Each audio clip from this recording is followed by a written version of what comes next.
Buenas tardes, es nuevamente para mí un gran placer, un gran privilegio de parte de Dios poder estar ante estas cámaras de Aspa Visión para continuar con los estudios de la palabra del Señor del Ministerio Jesucristo Rey y Señor.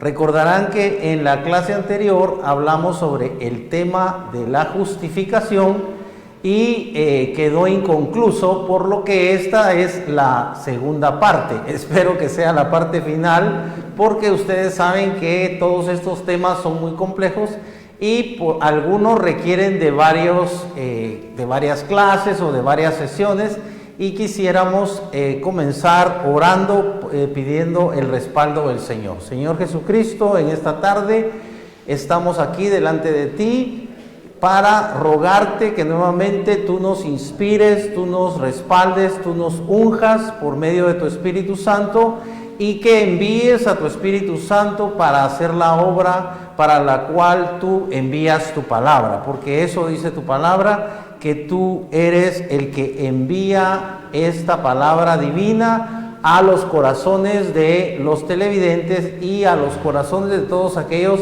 que puedan ver a través de Facebook estas enseñanzas de tu palabra santa. En el nombre de Jesús pedimos el respaldo y la guianza y la sabiduría de tu Espíritu Santo.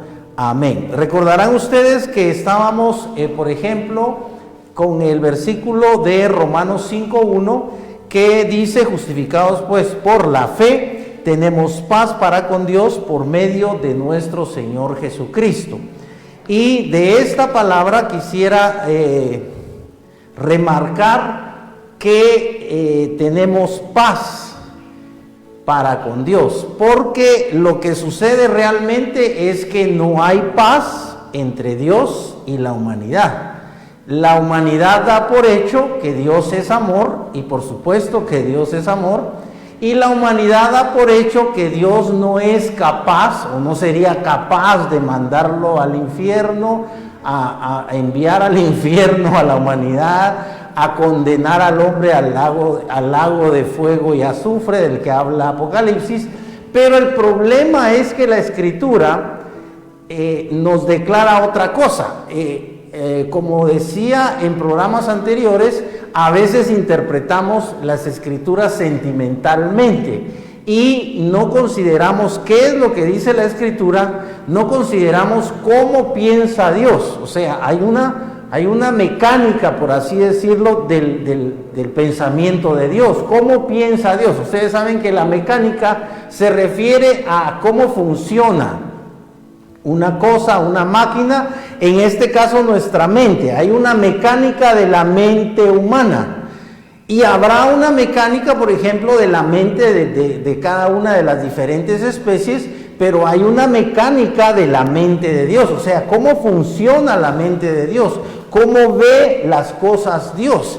Entonces nosotros entendemos que de la misma forma como cada persona tiene una forma diferente de pensar, cada persona puede ver las cosas o una misma cosa de diferente, con diferente opinión, con diferente punto de vista. Digamos, en el caso de un problema entre parejas, los padres de ella ven las cosas diferentes a como las ven los padres de él, porque los padres de él estarán del lado de él y los padres de ella estarán del lado de ella. Entonces, para los suegros de ambos, ¿verdad?, el culpable es el otro. O sea, estoy hablando de un matrimonio que se está divorciando. Obviamente los padres de ella le culpan a él y los padres de él la culpan a ella. Entonces hay una mecánica del pensamiento. ¿Cómo piensa Dios? Por eso recordemos que la Escritura dice: mas vosotros tenéis la mente de Cristo. Y también dice la Escritura que debemos renovar nuestro entendimiento. Hay que renovar el entendimiento por medio de la palabra de Dios. O sea, hay que pensar de otra forma. ¿Por qué? Porque yo no puedo abordar las cosas santas con un pensamiento pagano o con un pensamiento no santo, ¿verdad? O sea, impío. Ya sabemos que santo quiere decir pío y no santo quiere decir impío. Entonces yo no puedo abordar las cosas santas con un pensamiento no santo. De la misma forma, no puedo yo entender la Escritura, no puedo entender por qué Dios actuó como actuó en determinadas situaciones con cada uno de los libros, con cada uno de los pasajes, si no utilizo la mente de Cristo. Por eso la Escritura dice, mas vosotros tenéis la mente de Cristo. Ahora, esto podría ser un misterio para algunos porque dirían, bueno, ¿y cómo es eso de que podemos tener la mente de Cristo? Se refiere a la manera de pensar de Cristo, o sea, ¿cómo vería las cosas Cristo? ¿Cómo pensaría Cristo? Hicimos el ejemplo la vez anterior de que los judíos querían apedrear a la adúltera porque eso decía la ley, había que apedrearla. Pero Cristo vio las cosas de diferente manera. Cristo dijo, sí, está bien, apedréenla, pero que tire la primera piedra el que esté libre de pecado. O sea, Cristo tomó en cuenta que para ejecutar un juicio debía tenerse cierta condición moral, cierta calidad moral, o sea, cierto nivel moral. ¿Y cuál era ese nivel moral? Ser santo. ¿Por qué? Porque el único que juzga, y la Escritura lo establece, que la venganza, en este caso de cualquier situación, debe estar en manos de Dios. La justicia o la aplicación de la justicia debe estar en manos de Dios. Por supuesto que hay leyes en la tierra, en cada país hay legisladores, hay jueces, hay un sistema de justicia, hay policías en todos los países, y obviamente la misma Escritura dice que son autoridades instituidas por Dios y que debemos sujetarnos a la autoridad, porque toda autoridad, dice la Escritura precisamente en Romanos, que es instituida por Dios, y el que a la autoridad se opone, a Dios se opone. O sea que indirectamente el policía, no importa si es cristiano o no, él está ocupando una posición de autoridad, y si yo estoy cometiendo un delito, el policía está actuando de acuerdo con las leyes y de acuerdo con las órdenes de sus superiores de que yo debo ser castigado o debo ser puesto en prisión. Digamos, si yo cometí algún delito grave, van y me colocan las esposas y me llevan preso y comienza el proceso.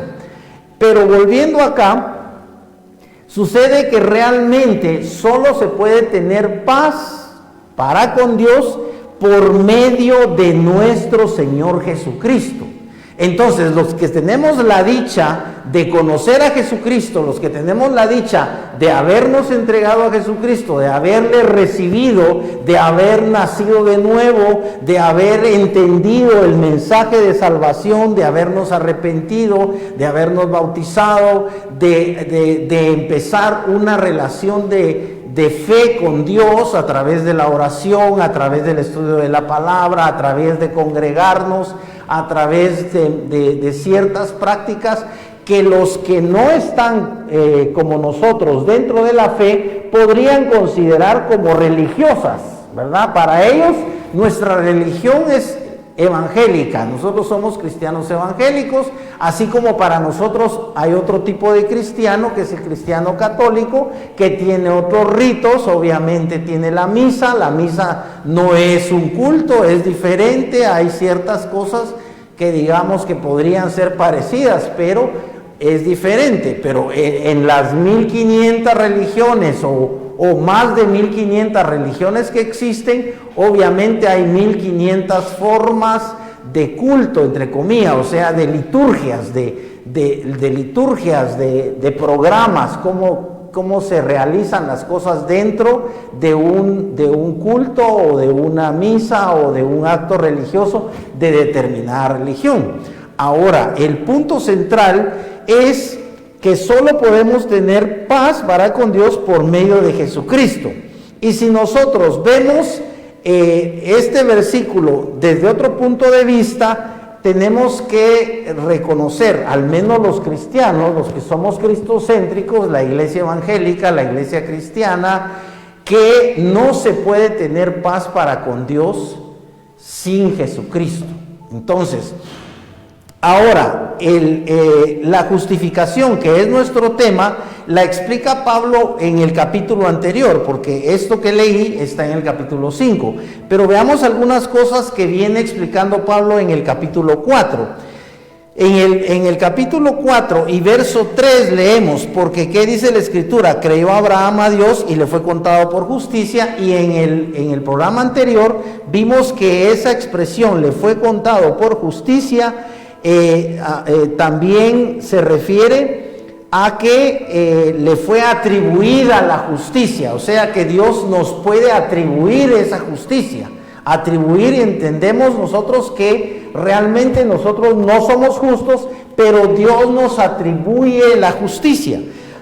Ahora, ¿qué otra cosa es la que Dios puede hacer? En el verso 5 de este mismo capítulo 4 leemos: mas al que no obra, sino cree en aquel que justifica al impío, su fe le es contada por justicia. O sea, su fe le es atribuida, o la justicia le es atribuida por fe, podríamos decirlo de esa forma. Dice que solo con creer que Dios justifica al impío, o sea, al no santo. Obviamente el santo, por así decirlo, entre comillas, es que ya sabemos que es el que está apartado o fue apartado por Dios y se apartó a sí mismo para Dios y se aparta diariamente para Dios. Es el santo, está justificado. Pero también está el que no es santo, o sea, el impío, pero ese impío puede ser justificado porque dice aquí en el verso 5, sino cree en aquel, o sea, en Dios, que justifica al impío. O sea, ¿quién es el que justifica al no santo? Dios lo justifica. Ahora, veamos en el verso 7. Diciendo: bienaventurados aquellos cuyas iniquidades son perdonadas y cuyos pecados son cubiertos. Ahora, entonces, ¿en qué consiste la justificación? La justificación consiste en el perdón y en cubrir los pecados. Ahora, es muy importante este fenómeno de cubrir el pecado, porque si nosotros estudiamos el Antiguo Testamento y sobre todo estudiamos una de los elementos y de los ritos, digamos, entre comillas, de la instauración del tabernáculo en el desierto, vemos que fundamentalmente el tabernáculo de Moisés, que así se le llama, el tabernáculo de Moisés, aunque por supuesto que es el tabernáculo de Dios, porque Dios le pide a Moisés que lo construya, y los que han leído lógicamente el libro de Éxodo saben que el pueblo de Israel sale de Egipto con la misión de ir a celebrarle a Dios fiesta, o de ir a adorar a Dios, o de ir a servir a Dios. Entonces sale el pueblo de Israel, y cuando el pueblo ya ha llegado al monte Sinaí, que como decíamos todavía en el siglo XXI no se ha determinado con precisión cuál era el monte Sinaí. Se tiene una idea, se tiene una teoría de cuál de todos los montes de esa región o de ese desierto podría haber sido el monte Sinaí, pero no existe realmente un monte Sinaí que sea visiblemente identificado, como aquí en Guatemala, que digan, bueno, miren, este es el volcán de Agua, y es diferente del volcán de Pacaya y del volcán de Tajumulco, que están ubicados en diferentes zonas de la República de Guatemala. El volcán de Agua es único, y todos sabemos que cómo llegar cerca de la antigua Guatemala y todo eso. Pero en ese lugar del monte Sinaí, recordemos que Dios dio las leyes. Eso está en el capítulo 20 del libro de Éxodo. Para todos aquellos que aún no han leído ese libro, los invito, los exhorto, los animo a que lean el libro de Éxodo. Pero en el capítulo 25 podemos leer nosotros cómo Dios comienza a decirle a Moisés qué quiere que Moisés haga. Lo voy a leer rápidamente porque por supuesto es muy largo, pero no voy a leer todo eso, sino que solamente voy a leer el principio en el libro de Éxodo, capítulo 25, cómo comienza Dios cómo comienza Dios a solicitar primero una ofrenda de dadivosa, o sea, una ofrenda de todo corazón, de parte de todos los miembros del cuerpo. Pero dice en el capítulo 25, Jehová habló a Moisés diciendo: di a los hijos de Israel que tomen para mí ofrenda de todo varón que la diere de su voluntad de corazón. Tomaréis mi ofrenda, esta es la ofrenda que tomaréis de ellos, oro, plata, cobre. Y comienza a describir Dios todos los elementos que Él necesita para, en el verso 10, hacer el arca del testimonio. Dice: harán también un arca. En el verso 8 dice: y harán un santuario para mí y habitaré en medio de ellos, conforme a todo lo que yo te muestre, el diseño del tabernáculo y el diseño de todos los utensilios, así lo haréis. Entonces, ustedes tal vez han escuchado que el tabernáculo era una tienda que había 4 tipos de tela de cortinas. Está la tela azul, tela púrpura, tela carmesí y lino torcido. Entonces eran 4 telas. Estaban rodeadas también las telas de tablas de madera cubiertas de plata. Estaban cubiertas también la tienda, porque era una tienda en el desierto, estaba cubierta de pieles de tejón y estaban cubiertas de diferentes pieles. Pero el punto es que en el tabernáculo básicamente existían 3 espacios. Estaba el lugar santo y el lugar santísimo. El lugar santísimo era, por decirlo así, el que estaba atrás. No había acceso al lugar santísimo por detrás, o sea, no había puerta, porque solo había una puerta. El tabernáculo solo tenía una puerta. Obviamente el lugar santo estaba en medio y en la entrada estaba el lugar santísimo. Para los que han estudiado y los que conocen, saben que el tabernáculo no era un templo. El concepto de templo, donde nos reunimos para celebrar un culto o una reunión cristiana, es un concepto moderno. Recordemos que estamos hablando del Antiguo Testamento, del momento en el que Dios entrega las leyes al pueblo de Israel. Dios ordena que se haga el tabernáculo para Él, no para la gente. Sí había una relación con la gente, pero el tabernáculo era para que Dios descendiera, y entonces Dios ordena que se haga el arca que es el arca del testimonio o el arca del pacto. Recordemos que era una caja de acacia, de madera de acacia cubierta de oro, y que dentro de ella estaba las tablas de la ley, pero también estaba una muestra del maná, que fue lo que sabemos les dio de comer en el desierto, y estaba la vara que reverdeció, que era solo un trozo de vara que Dios milagrosamente hace que le broten hojas sin haberlas sembrado, para demostrar que la tribu que tenían que ser los sacerdotes era la tribu de Leví. Entonces estaba el lugar santísimo, donde estaba el arca, donde no podía entrar ningún hombre. El único que podía entrar era el sumo sacerdote, que al principio fue Aarón, el hermano de Moisés, y entraba una vez al año. Después de la muerte de de la muerte de Aarón, fueron cambiando de sacerdote, obviamente. También había un sumo sacerdote en la época en la que el rey Salomón edificó el templo. Recuerden ustedes que hubo un templo que edificó Salomón muchos siglos después, pero el punto es que el sumo sacerdote solo podía entrar una vez al año al lugar santísimo. Originalmente el que entraba al lugar santísimo era Moisés, y Dios se manifestaba a Moisés sobre el propiciatorio. Recuerden ustedes que el propiciatorio era la tapa del arca. El arca del pacto era una caja, pero la caja tenía una tapa. La tapa también era de madera de acacia, como toda el arca, y el propiciatorio, que era la tapa, dice que tenía labrados dos ángeles, 2 serafines, que tenían sus alas extendidas y tapaban su rostro. Estaban postrados los ángeles tallados sobre el propiciatorio, que era la tapa, y sobre ese propiciatorio Dios se manifestaba a Moisés, y Moisés solo le comunicaba al pueblo. En el lugar santo solo podían entrar los sacerdotes.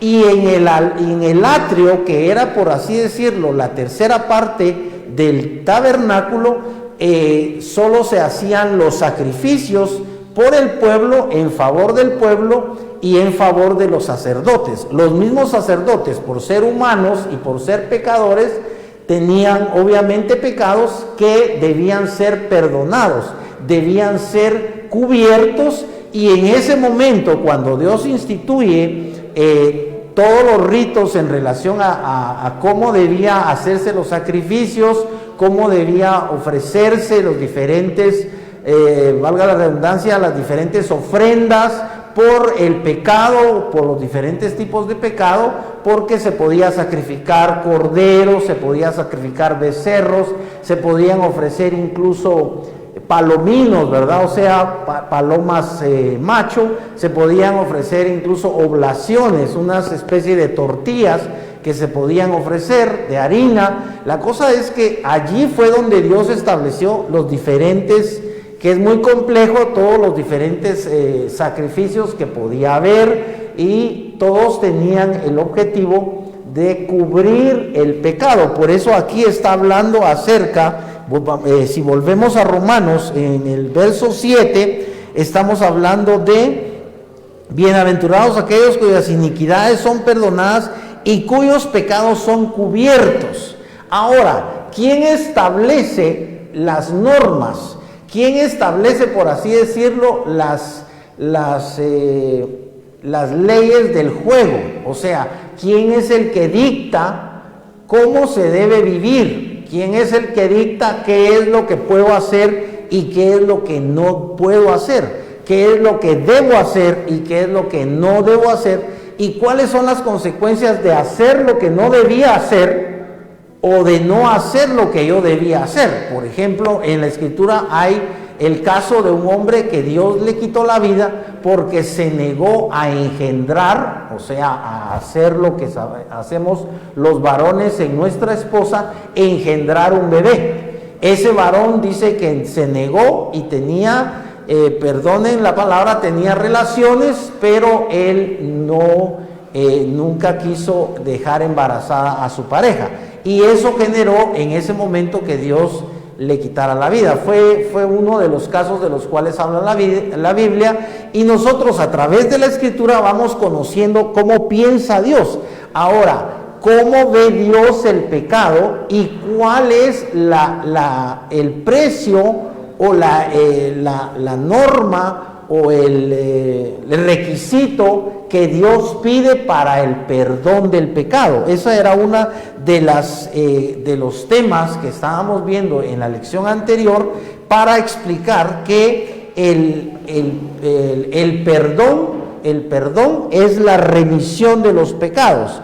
Vamos a ver también específicamente aquí mismo en Romanos capítulo 6 y verso 23, que sencillamente Pablo nos recuerda de una ley, de un estándar, de un precio, por así decirlo, que Dios establece por el pecado. En Romanos 6:23 es un pasaje muy conocido que dice: porque la paga del pecado es muerte, mas la dádiva de Dios es vida eterna en Cristo Jesús, Señor nuestro. Entonces, la paga o la consecuencia del pecado es la muerte. Y decíamos en la lección anterior, y muchos lo conocen perfectamente, que en Génesis 2:17 es cuando el Señor advierte a Adán que si él desobedece, aunque no le dice específicamente si desobedeces, no le dice eso, solo le dice: este árbol es el del conocimiento del bien y del mal. El día que de él comieres,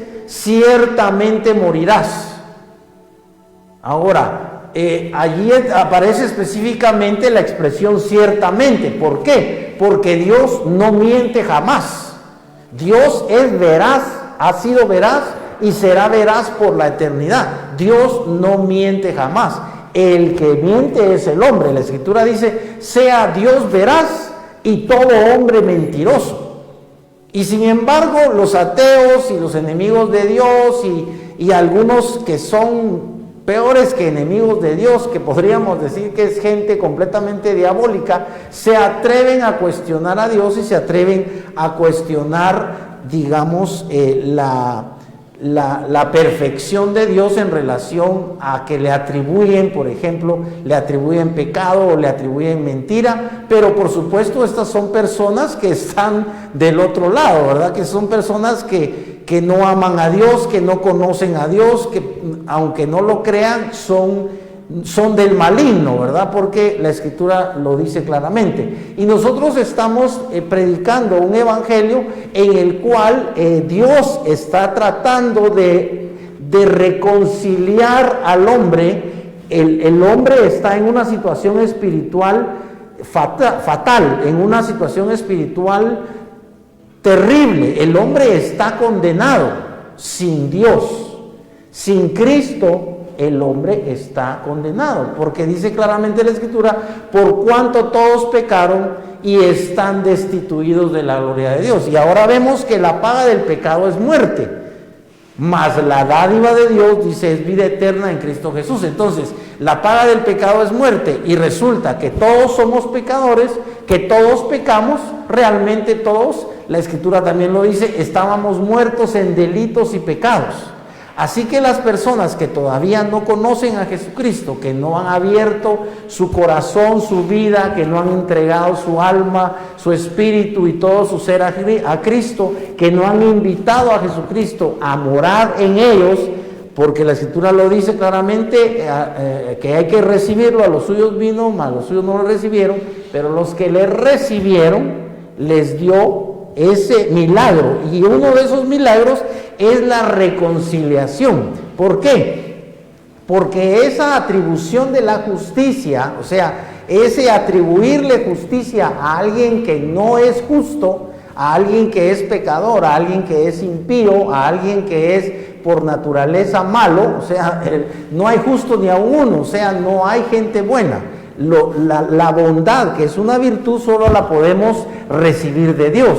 Digamos que las personas buenas, entre comillas, son las personas que son de Dios, son las personas que podemos tener el privilegio de ser como instrumentos de la bondad de Dios. O sea, realmente la bondad de un hombre es una virtud que Dios le da. Podríamos decir que en el caso de una madre, Dios es el creador de las madres. En general, las madres son maravillosas, las madres son buenas, las madres son amorosas. Por supuesto hay excepciones de madres desnaturalizadas que abandonan a sus hijos e incluso que los asesinan. Eso no es nuevo en el mundo, pero en general la madre es un ejemplo del amor de Dios. ¿Quién les da ese amor a las madres? Dios es el único que puede darle a la madre ese amor, y al padre también el amor hacia los hijos. Ahora, volviendo acá, porque tenemos muy poco tiempo, estamos tratando de explicar el concepto de la justificación, y lo estoy ligando o lo estoy relacionando con el perdón del pecado. Y el perdón también implica el cubrir el pecado, y ese cubrir el pecado se refiere y nos envía o nos remite a la ley que decía que dice que es el costo por el pecado, el costo por el perdón del pecado, que es la remisión. Entonces, esto aparece en Hebreos 9:23, también es una palabra que la leímos en la clase anterior, pero es muy importante y la voy a volver a repetir. En Hebreos 9:23 en adelante habla acerca de esto que es en la remisión. Voy a leerle solamente algunos pasajes, algunos versos, desde el verso 23. Fue pues necesario que las figuras de las cosas celestiales fuesen purificadas así, pero las cosas celestiales mismas con mejores sacrificios que estos. Entonces está comparando los ritos de sacrificios de animales del tabernáculo, del cual estuve hablando, con el sacrificio de Cristo. Porque no entró Cristo en el santuario hecho de mano, figura del verdadero, sino en el cielo mismo, para presentarse ahora por nosotros ante Dios, y no para ofrecerse muchas veces, como entra el sumo sacerdote en el lugar santísimo cada año con sangre ajena. Está hablando de que el sumo sacerdote tenía que entrar una vez al año al tabernáculo y ofrecer un sacrificio, obviamente de un animal, para el perdón de los pecados de todo el pueblo, porque era una vez al año. Era el sumo sacerdote y él tenía que hacer primero un sacrificio por sus propios pecados y luego ya podía él sacrificar por los pecados de todo el pueblo, una vez al año. Dice, y no para ofrecerse muchas veces. ¿Por qué? Porque en el Antiguo Testamento, en el tabernáculo, los sacrificios, recuerden ustedes que era un rito cotidiano. Había que estar haciendo sacrificios cotidianos. ¿Por qué? Porque nosotros los hombres, así como los judíos de la época de Moisés, así como los seres humanos de todas las civilizaciones y de todas las culturas, pecamos frecuentemente, pero no a todos nos interesa, o no a todos nos preocupa, o no todos pensamos en la importancia de recibir el perdón de Dios por el pecado. Sin embargo, al pueblo de Israel se le enseñó a través de todas las leyes sacrificiales que había que cubrir el pecado con la sangre de una víctima, de un cordero, de un becerro, si era pobre, incluso de un ave. Pero el punto es que estábamos leyendo la ley que dice que sin derramamiento de sangre no hay o no se hace remisión de pecados. Ahora está hablando acerca de comparar el sacrificio de Jesucristo, que se hizo una vez y para siempre, con aquellos sacrificios que se hacían en el tabernáculo frecuentemente y que se siguieron haciendo durante varios siglos en la época del rey Salomón, en la época del rey David. Recordemos que había sacerdotes en la época del rey David. Estaba el profeta Saúl, ¿verdad? El profeta Saúl era el rey. El profeta Samuel, estaba el profeta Samuel, pero había un sacerdote, era Elí. Recuerden ustedes que Elí era el sacerdote cuando Samuel comenzó de niño, porque su madre lo llevó. Después obviamente llega un momento en el que Elí muere, porque es juzgado por el pecado de los hijos, a quienes no educó correctamente. Los hijos también eran sacerdotes y los hijos pecaban. El punto es que la cultura hebrea estuvo durante muchos siglos ligada al rito de los sacrificios.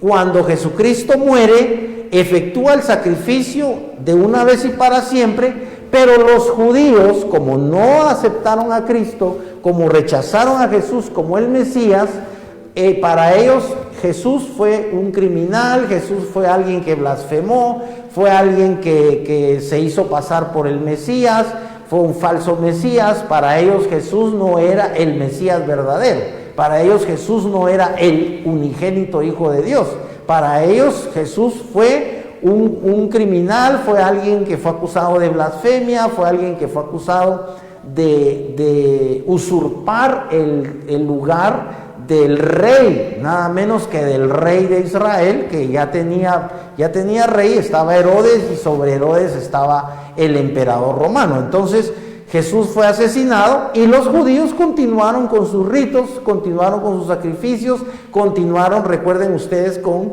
la venta de las víctimas o de los animales que se iban a sacrificar, y eso ya lo sabemos. Ahora, en nuestro siglo XXI, ya sabemos que las cosas ya no son así para los judíos. Incluso recuerden ustedes que en la Segunda Guerra Mundial, al asesinato en masa, que ya sabemos que se denomina genocidio, al genocidio que cometió Hitler en contra de todo el pueblo judío, se le llama holocausto. ¿Por qué? Porque fueron asesinados por Hitler, por supuesto que no como una ofrenda para Dios, porque Hitler no lo hizo a ese nivel, como una ofrenda. Hitler era un instrumento del propio Satanás, aunque podía ser que Hitler estuviera consciente o no de que era un instrumento de Satanás, era un anticristo, era un enemigo de los judíos, o sea, era un antisemita. Pero estuve leyendo algo impactante y no lo van a creer muchos no lo van a creer, pero si quieren búsquenlo. Resulta que Hitler se inspiró en algunos escritos de Martín Lutero, porque resulta que Lutero no pensaba como muchos cristianos piensan, o sea, que son amigos, entre comillas, de los judíos. Eso se llama semitismo. O sea, Lutero se llaman sionistas. O sea, Lutero no era sionista, no estaba a favor de los judíos. Lutero era antisemita, estaba en contra de los judíos. Eso no lo saben muchos, y lo que no saben también, si quieren búsquenlo y léanlo, es que Hitler leyó algunas cosas de Lutero. El punto es que ahora ya no es así. La iglesia cristiana en su mayoría, no toda, ¿verdad? Porque eso sería exagerar, en su mayoría es sionista, o sea, está a favor del pueblo de Israel. Pero recuerden que realmente el pueblo de Israel actual sigue sin aceptar a Cristo. Entonces el pueblo de Israel sigue siendo enemigo de Cristo, sigue rechazando a Cristo, sigue sin reconocer que Jesús es el Hijo de Dios, que Jesús es el Mesías. Y entonces prácticamente si ellos rechazan a Jesús, si no aceptan a Jesús, que es el único medio de paz para con Dios, tenemos paz para con Dios por medio de ¿quién? Por medio de Jesucristo, por la fe. Entonces, si no tenemos fe en Jesucristo, si no tenemos a Jesucristo como mediador, no tenemos paz para con Dios. Entonces realmente el pueblo de Israel que sigue rechazando a Jesús no tiene paz para con Dios. ¿Y la prueba cuál es? La prueba es que Israel ha seguido en guerra desde que se fundó como nación. Ha seguido en guerra, le han seguido haciendo la guerra y ha hecho la guerra y sigue. Es un territorio que en el que continuamente hay guerra, no hay paz. Y la paz obviamente sabemos que es una virtud y que la podemos tener a pesar de que a nuestro alrededor haya guerra, podemos tener la paz internamente. Bien, es demasiado complejo, pero podría terminar yo con estas palabras acerca del sacrificio de Cristo que quita el pecado, que estamos leyendo en Hebreos, cuando nos dice que Cristo, no para ofrecerse muchas veces como entra el sumo sacerdote en el lugar santísimo cada año con sangre ajena, de otra manera le hubiera sido necesario padecer muchas veces desde el principio del mundo, pero ahora en la consumación de los siglos se presentó una vez para siempre por el sacrificio de sí mismo para quitar de en medio el pecado. Entonces realmente Jesucristo sí quita el pecado. Y de hecho recuerden ustedes que el profeta Juan le dice a Jesús, que es su primo, le dice cuando Juan está enviado por Dios o fue enviado por Dios a bautizar, a que la gente se arrepintiera, se convirtiera y se bautizara, cuando ve a Jesús venir, les dice: he aquí el Cordero de Dios que quita el pecado del mundo. Pero es muy importante, por favor, entender que Jesús quita el pecado del mundo, no quitó el pecado del mundo. ¿Por qué? Porque Jesús tiene la facultad, tiene la virtud, tiene el poder. La sangre de Cristo tiene el poder de quitar el pecado. Pero en aquellos que son justificados, en aquellos, por así decirlo, en los cuales la sangre de Jesús es aplicada. Pero si la sangre de Jesús no es aplicada en mí, no me quita el pecado. ¿Por qué? Porque lo voy a comparar con la vacuna del coronavirus, aunque resulta que la vacuna del coronavirus parece ser que es un fracaso, porque ya saben ustedes que hay diferentes cepas, las diferentes letras, que la gamma, que delta, diferentes vacunas, y ya nos pusieron una, nos van a poner la otra, y después dice que viene otra porque hay otra cepa. La verdad es que el COVID no ha sido erradicado del mundo y seguimos sin una vacuna que sea efectiva. El punto es que solo digamos que esa vacuna, la Sputnik, por decirles algo, fuera efectivamente la vacuna contra el COVID, solo le puede quitar el COVID a aquellos a quienes son inoculados, son inyectados con la vacuna. Pero si no le inyectan la vacuna, no le quitan el COVID, o sea, no se cura. De esa misma forma, Jesús es el Cordero de Dios que quita el pecado del mundo que lo reconoce, del mundo que lo acepta, del mundo que cree en Él, del mundo que recibe este mensaje, del mundo que recibe a los que traen el mensaje, que somos, digamos, los evangelistas o los maestros o los pastores o los apóstoles, o que somos sencillamente un instrumento, porque no se tiene que ser apóstol o pastor para llevar el mensaje de salvación. Se puede ser un miembro común y corriente y se puede ser, como parte del cuerpo de Cristo, alguien que sencillamente cuenta su testimonio. Yo era alcohólico, o yo era drogadicto, o yo era así, yo era así, yo era ladrón, yo era asesino. Alguna mujer puede decir yo era prostituta, o yo era vendedora de drogas, o sea, era dealer, o era pusher, o era narco. Hay tantos pecados de los cuales el Señor nos ha librado a cada uno de nosotros. Sabemos que la iglesia cristiana está formada por ex asesinos, ex prostitutas, ex ladrones, ex homosexuales, ex lesbianas. O sea, no es necesario que yo enumere de qué personas está formada la iglesia de Cristo. Nosotros no venimos del cielo. A nosotros no nos escogió Dios porque venimos del cielo, por nuestra calidad moral, los que actualmente son apóstoles, los que actualmente son pastores generales o ya tienen 40 o 50 años de ministerio. Pablo lo decía: miserable hombre de mí, ¿quién me librará de este cuerpo de muerte? Y lo leíamos y lo estudiábamos en una de las primeras clases, que Pablo lo dice ya en un momento en el que él ya es un siervo de Dios, ya es un apóstol, ya es un hombre consagrado a Dios. Entonces, mientras más cerca de Dios estamos, más somos alumbrados. Y mientras más somos alumbrados, más se evidencia nuestra naturaleza. Así que lo que pasa es lo contrario. Mientras más lejos estás tú de Dios, más estás en las tinieblas y por lo tanto no se mira tu pecado. No se mira que tú estás lleno de pecado, que estás sucio, que estás inmundo. Y solo se refleja por la forma de hablar. ¿Cómo habla la gente que tiene a Dios? Recuerden que Jesús dijo: por la abundancia del corazón habla la boca. ¿Cómo habla la gente que no tiene a Dios? Solo dice palabras vulgares. No necesito, por supuesto, está prohibido que yo utilice palabras vulgares en un medio de comunicación, y como cristiano obviamente deja mucho que desear alguien que sea cristiano de alguna iglesia cristiana, evangélica o de alguna denominación cristiana y sea una persona que dice malas palabras. Pero detrás de las malas palabras el problema es que hay una intención. Recuerden que Jesús dijo que no le llamemos a alguien fatuo o loco. ¿Por qué? Porque se lo estamos diciendo con odio. Entonces no es sencillamente la palabra, sino lo que trae detrás la palabra.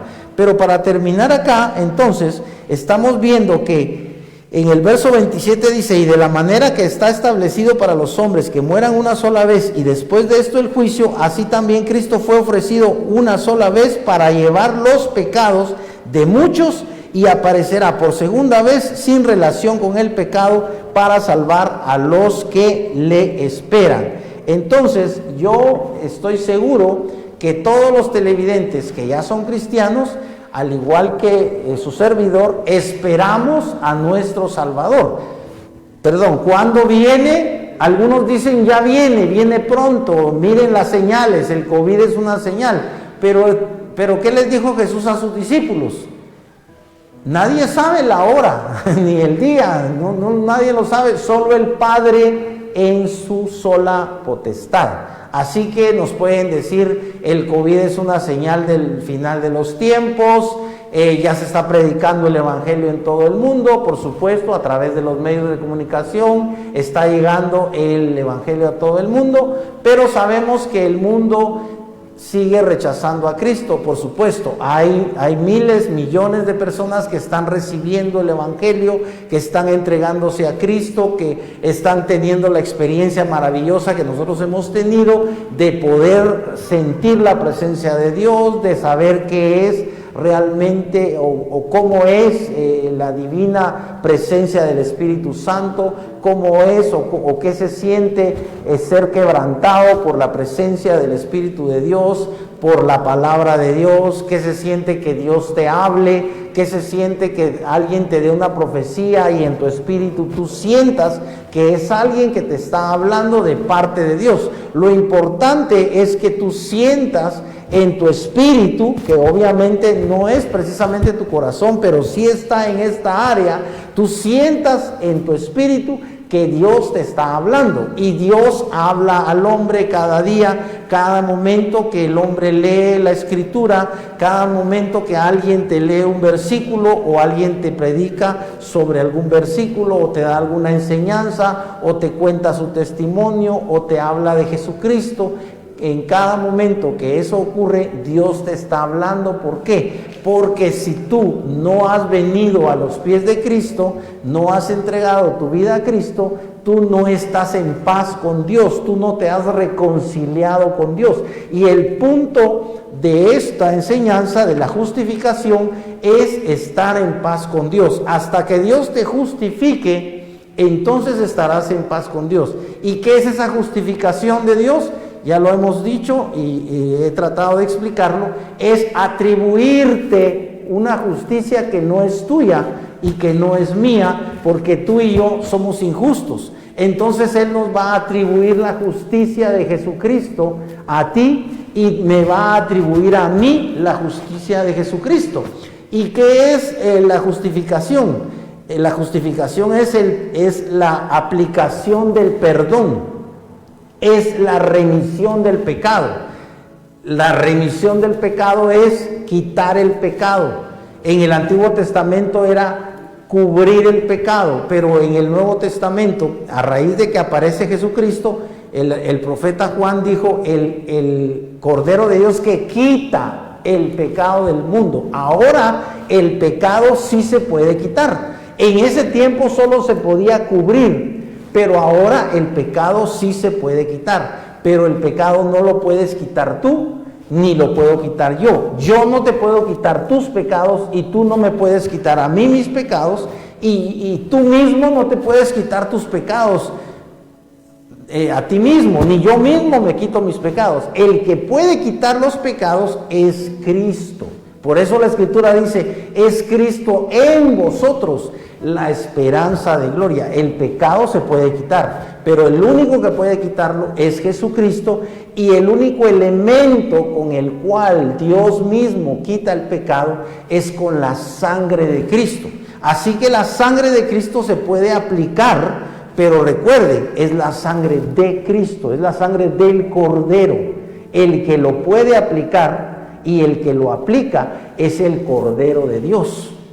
El Cordero de Dios, que es Jesucristo, es el único que puede aplicar en ti esa sangre maravillosa, esa sangre divina que te va a justificar. En el momento en el que tú recibas a Cristo, en el momento en el que tú abras tu vida a Cristo, tú vas a ser justificado, tu pecado va a ser quitado por la sangre de Cristo, ya no va a haber pecado, vas a ser limpio y entonces vas a ser justificado con la justificación que Dios te va a otorgar.